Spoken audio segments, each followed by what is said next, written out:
Les droits des femmes dans le Coran, ça choque, non? Pour beaucoup, le texte sacré est souvent perçu comme rétrograde. Pourtant, il y a des éléments fascinants à déterrer. Le Coran révèle une pluralité de droits qui, pour leur époque, étaient novateurs. Prenons par exemple le droit à l'héritage. Alors que dans de nombreuses cultures anciennes, les femmes étaient laissées sans rien, le Coran a institué le droit des femmes à recevoir des parts d'héritage. Ce n'est pas neutre, c'est un pas vers l'émancipation.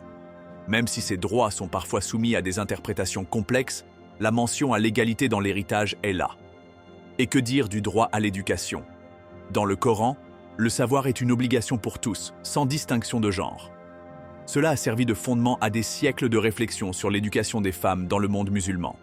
Ainsi, le texte valorise le savoir et la sagesse pour chacune et chacun.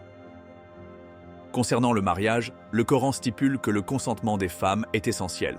C'est un point crucial qui affirmerait leur volonté dans une institution qui, encore aujourd'hui, est souvent au cœur de débats sur la liberté individuelle.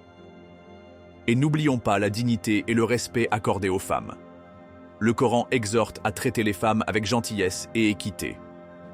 Ce respect est universel et fait partie des valeurs fondamentales que le texte évoque. Bien sûr, les interprétations ont évolué avec le temps, certaines étant moins favorables aux droits des femmes. Mais en creusant, on découvre que le message initial contient des promesses de droit et de respect. Au final, il vaut la peine de porter un regard éclairé sur ce sujet, plutôt que de se laisser emprisonner par des stéréotypes.